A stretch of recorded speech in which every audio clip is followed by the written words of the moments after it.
Hello everyone.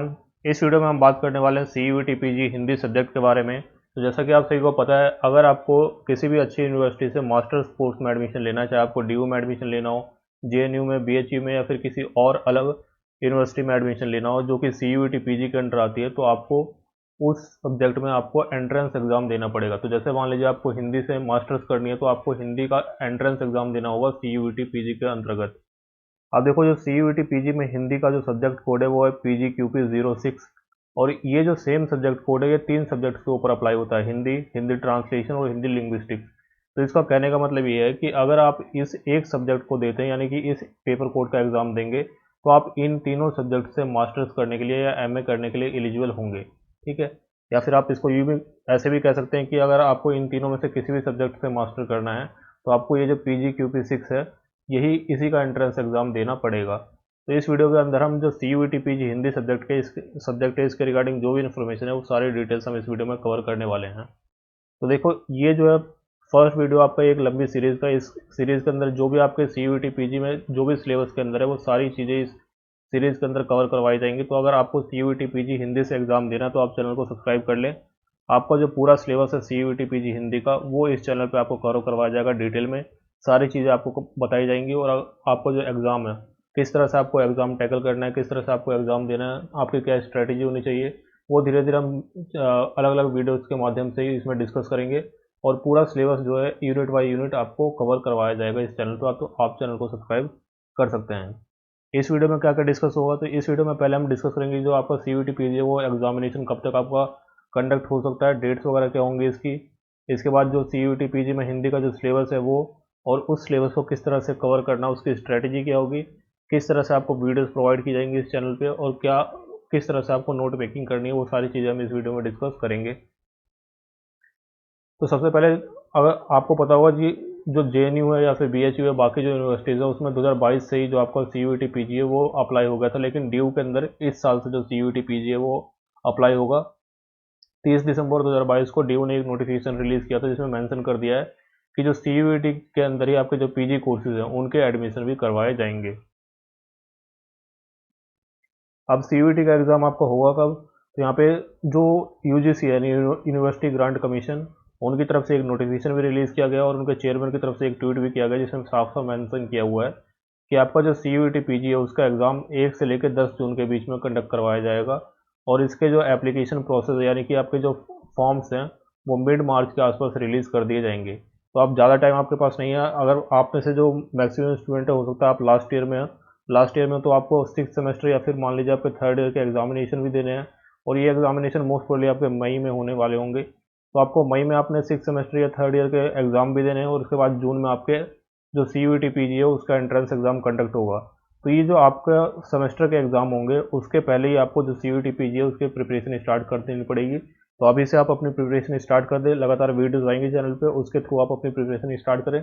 जितना आपको करवाया जा रहा है वीडियोज़ के थ्रू, अगर आप उतना भी कवर कर लेते हैं, तो डेफिनेटली आप अच्छे से अच्छे कॉलेज में, जिस भी कॉलेज में आप चाहते हो, उसमें आपका एडमिशन डेफिनेटली हो पाएगा। अब यहाँ पे एक चीज़ और ध्यान रखना है आपका, कि मिड मार्च के आसपास आपके फॉर्म आ जाएंगे, 1 से 10 जून के बीच में आपका एग्ज़ाम हो जाएगा, और जुलाई के एंड तक आपका जो एडमिशन प्रोसीजर है वो कंप्लीट कर दिया जाएगा, और जो आपका रिजल्ट है वो फर्स्ट वीक ऑफ जुलाई में आएगा, और आपका जो अकेडमिक सेशन होगा वो 1 अगस्त 2023 से स्टार्ट कर दिया जाएगा। तो ये सारी इंपॉर्टेंट डेट्स थी, इसको आप नोट कर सकते हैं। बाकी जैसे ही आगे इन्फॉर्मेशन अलग अलग आई, तो वो उसकी डिटेल्स, उसका अपडेट्स वगैरह आपको चैनल पे मिल जाएगी। तो उसके लिए आप चैनल को सब्सक्राइब करें। अगर आपने चैनल सब्सक्राइब कर रखा तो कोई आपको दिक्कत की बात नहीं है, सारा सिलेबस आपको कवर करवाया जाएगा, सारी अपडेट्स, सारी चीज़ें आपको इसी चैनल पर प्रोवाइड की जाएंगी। अब देखो, इस पेपर कोड की बात करें तो जैसे मैंने पहले आपको बताया, 3 सब्जेक्ट इसके अंदर आते हैं: हिंदी, हिंदी ट्रांसलेशन और हिंदी लिंग्विस्टिक्स। इस पेपर के अंदर आपके टोटल 100 क्वेश्चंस होंगे, और ये आपके MCQ टाइप क्वेश्चंस होंगे। और आपका जो एग्ज़ाम होगा वो CBT मोड बेस्ड होगा, यानी कि ऑनलाइन आपको कंप्यूटर पर एग्ज़ाम देना होगा। सेंटर आपको ऑफलाइन नहीं मिलेगा, लेकिन वहाँ पे आपका जो एग्ज़ाम होगा वो CBT मोड में होगा, यानी कंप्यूटर बेस्ड मोड में आपका एग्ज़ाम होगा। अब इस 100 क्वेश्चन में से आपके जो क्वेश्चन पेपर होगा, 2 पार्ट में डिवाइड होगा। पार्ट ए, जिसके अंदर आपके 25 क्वेश्चन होंगे, और पार्ट बी जो कि आपका हिंदी से रिलेटेड होगा, जिसमें 75 क्वेश्चन होंगे। अब जो पार्ट ए में होगा, वो आप उसमें क्या होगा, आपका लैंग्वेज कॉम्प्रिहेंशन होगा, वर्बल एबिलिटी होगा, जनरल अवेयरनेस यानी GS, जिसको करंट अफेयर्स भी बोल सकते हो आप, या GK जिसको बोलते हो आप, mathematical quantitative ability, analytical skills, और ये सारे क्वेश्चन मिला के आपके 25 क्वेश्चन होंगे। और आपका डोमेन नॉलेज जो है, डोमेन नॉलेज का मतलब क्या है, ये जो हिंदी वाला जो सब्जेक्ट है, जो इसका सिलेबस हम आगे डिस्कस करेंगे, उसके आपके 75 क्वेश्चन होंगे।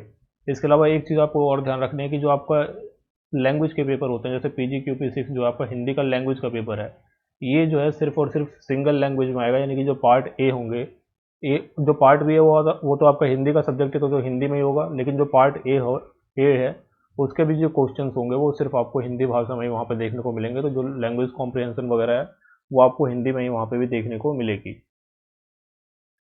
अब यहाँ पे कुछ और मार्क्स, इंपॉर्टेंट मार्किंग स्कीम दिए हुए कि जो आपके 100 क्वेश्चन हैं, इसमें से हर क्वेश्चन आपका 4 मार्क्स का होगा, तो ये टोटल आपका जो एग्ज़ाम होगा वो 400 मार्क्स का होगा।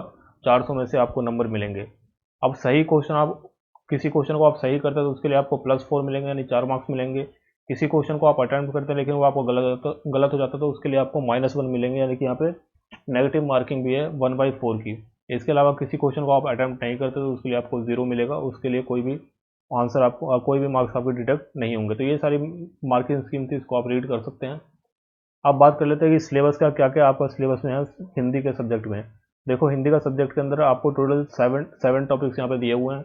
पहला जो टॉपिक वो है हिंदी साहित्य का काल विभाजन और नामकरण।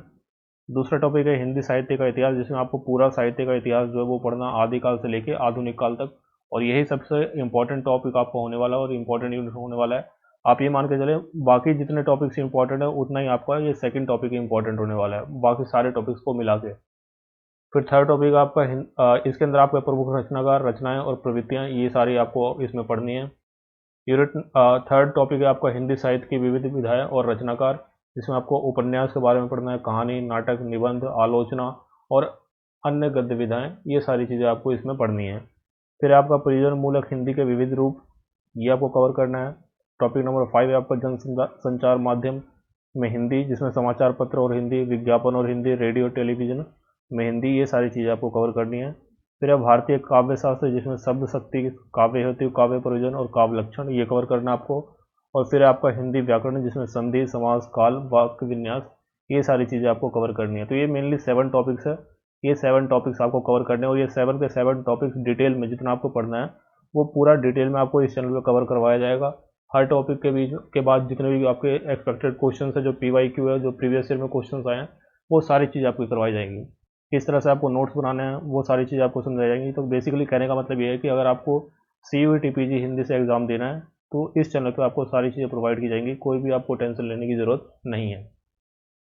अब एक चीज़ मैं यहाँ पे छोटी सी और डिस्कस करना चाहता हूँ कि आपको नोट्स कैसे बनाने हैं। देखो, नोट्स बनाने के लिए जनरली बहुत से स्टूडेंट क्या करते हैं, पहले डिटेल्स नोट्स बनाते हैं, फिर उसके शॉर्ट नोट्स बनाते हैं, फिर उसके और शॉर्ट नोट्स बनाते हैं।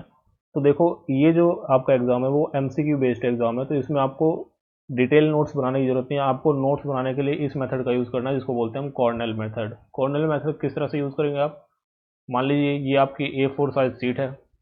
आप चाहें तो A4 साइज सीट जो ब्लैंक पेपर आता है उस पर भी नोट्स बना सकते हैं, या फिर जो आपका रजिस्टर है उस पर भी नोट्स बना सकते हैं। बस कोशिश करिएगा जो पेज का साइज हो थोड़ा बड़ा हो, A4 साइज हो तो ठीक रहेगा। अब इसमें ऊपर आपको इतना मार्जिन छोड़ना है और यहाँ पे आपको मान लीजिए टॉपिक का नाम आपको यहाँ पे लिखना है, जो भी आपको टॉपिक है जिसके आप नोट्स बना रहे हैं वो टॉपिक का नाम यहाँ पे लिखेंगे। और नीचे आप इतना स्पेस छोड़ेंगे, यहाँ पे चाहे तो आप समरी लिख सकते हैं, या फिर इसको एडिशनल कोई पॉइंट बाद में आपको ऐड करना हो उसके लिए स्पेस आपने छोड़ना है। फिर यहाँ पे इतना स्पेस इधर छोड़ना है, इधर आपको लिखना है सब टॉपिक्स। ठीक है, यहाँ आपको लिखना है आपके सब टॉपिक्स। अब क्या करना है आपको, हर सब टॉपिक्स में कुछ ना, जैसे ये ऑब्जेक्टिव एग्जाम है तो आपको नोट्स अपने ऑब्जेक्टिव टाइप में बनाने हैं। जैसे इस सब टॉपिक के अंदर मान लीजिए आपको 5 पॉइंट्स यहाँ पे मेंशन करने हैं कि ये 5 पॉइंट जो हैं इस टॉपिक के अंदर होंगे, और ये पॉइंट्स आपको लंबे लंबे पैराग्राफ में लिखने हैं। आपको मैक्सिमम 1 या 2 वर्ड इसमें लिखना है, मैक्सिमम हो सकता है तो 1 लाइन लिखनी है, उससे ज़्यादा यहाँ पे नहीं लिखना। अब आपको करना क्या है, इसको पढ़ना कैसे है आपको, जब आप पढ़ेंगे तो इस पेज को यहाँ से फोल्ड कर लेना और सिर्फ सब टॉपिक्स को यहाँ पे ध्यान रखना है। जैसे मान लीजिए कोई भी सब टॉपिक आपने देखा तो उसको अपने माइंड में एक्टिवली रिकॉल करना है कि उस सब टॉपिक के अंदर क्या क्या पॉइंट्स यहाँ पे मेंशन थे। तो मान लीजिए जब आप रिकॉल कर रहे हैं तो आपको ये 3 पॉइंट्स याद आए और बाकी के जो 3 पॉइंट्स या 2 पॉइंट्स है ये आपको याद नहीं आए।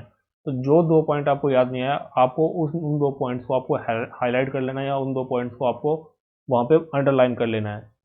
अब आप क्या कर अब आप नोटिस करेंगे जब अगली बार आप इसको रिवाइज कर रहे होंगे या अगली बार जब आप याद कर रहे होंगे तो इस सब टॉपिक को पढ़ते ही आपको वही 2 पॉइंट सबसे पहले याद आएंगे जो आपको पहले याद नहीं आए थे, क्योंकि यहाँ पे क्या किया आपने, एक्टिवली रिकॉल किया और जो पॉइंट आपको याद नहीं आया था उसको आपने यहाँ पे अंडरलाइन कर लिया है या फिर उसको हाईलाइट कर लिया, तो अगली बार आपको यही 2 पॉइंट जो है सबसे पहले याद आएंगे।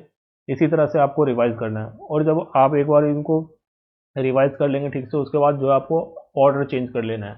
ऑर्डर चेंज का मतलब क्या है, जो सब टॉपिक उसमें आपको सीरियल वाइज नहीं पढ़ना, बीच बीच में से पढ़ना है, क्योंकि एग्जाम में कभी भी आपके जो क्वेश्चन है वो सीरियल वाइज नहीं आएंगे, वो आपके बीच बीच में से आएंगे, तो आपकी नॉलेज जो है, आपका माइंड जो है रैंडमनेस को वहाँ पे आइडेंटिफाई करने के लिए, कि कोई रैंडम क्वेश्चन आता है उसको आइडेंटिफाई करने के लिए केपेबल होना चाहिए। तो आपको रैंडम तरीके से इसको रिवाइज करना है, ठीक है।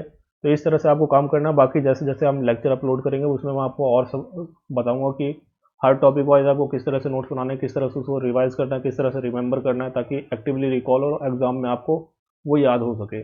बेसिकली दिक्कत क्या होती है कि जिस टॉपिक से हम थोड़े फेमिलियर होते हैं हमें वो लगता है कि हम उस टॉपिक को जानते हैं, लेकिन सबसे बड़ी दिक्कत ये है कि हमें पता ही नहीं है कि हम किस टॉपिक में हमारी कमांड कितनी है, कितना हमें याद हुआ है, कितना हमें याद नहीं हुआ है। तो उसको मेज़र करने के लिए सबसे अच्छा टूल है कि आपको पता लगता रहेगा कि कितनी चीज़ें आपको याद आई हैं, कितनी चीज़ें आपको याद नहीं है, तो आपको पता लगेगा कि कितना आपने रिकॉल किया है। बाकी जैसे जैसे लेक्चर अपलोड होंगे तो टॉपिक वाइज आपको मैं समझाऊंगा कि किस तरह से आपको याद करना है, बाकी सारी चीज़ें जो हैं बताई जाएंगी। आपको वीडियो पसंद आए तो इसको आप लाइक कर दें, जो भी आपके फ्रेंड्स हैं जो हिंदी से एग्ज़ाम देना चाहते हैं उनके साथ आप शेयर कर दें। बाकी जो भी जैसा भी आपको वीडियो लगा वो कमेंट से उसमें लिख के बताएं। For the time being that's the end of the video. अगले वीडियो से हम जो सिलेबस है उसको स्टार्ट करेंगे पढ़ने के लिए। Thank you.